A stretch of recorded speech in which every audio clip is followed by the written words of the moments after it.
तर 10वीचा मराठीचा फुटलेला पेपर आणि परीक्षेत देण्यात आलेली प्रश्नपत्रिका वेगवेगळ्या असल्याचा दावा बोर्डाचे अध्यक्ष शरद गोसावी यांनी केला आहे। तर जालन्याचे कलेक्टर डॉक्टर श्रीकृष्ण पांचाळ यांनी देखील पेपर फुटलेला नाही असा दावा केला। मात्र परीक्षा सुरू असताना सुमारे 1 वाजता साम टीव्हीच्या हाती दुपारी लागलेली प्रश्नपत्रिकेची प्रत आणि विद्यार्थ्यांना परीक्षेत मिळालेल्या प्रश्नपत्रिकेत काहीही फरक नाही। फुटलेली प्रश्नपत्रिका आजच्याच मराठी पेपरची असल्याचं स्पष्टपणे दिसतंय।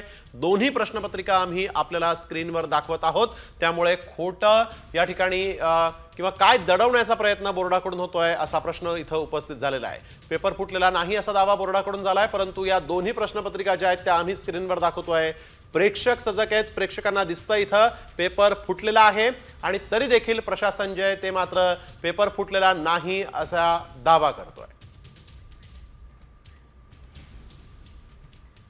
अधिकारी माध्यमिक जिल्हा परिषद जालना संबंधित ज्या शाळेमध्ये पेपर फुटला असं दाखवलं जातं आहे, केंद्र क्रमांक 3050 जिल्हा परिषद शाळा जालना, इथं ते पेपर जे व्हायरल होतात त्याचा आणि या प्रश्नपत्रिकेचा काही संबंध असं प्रथमदर्शनी अहवाल दिसून येतं।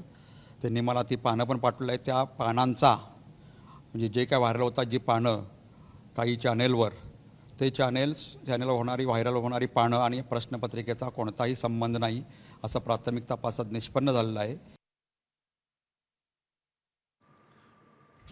तर प्राथमिक तपासामध्ये 10वीचा पेपर फुटला आणि त्याची उत्तरपत्रिका देखील तयार करून ती देण्यात आली अशी बातमी प्रसारमाध्यमांवर होती।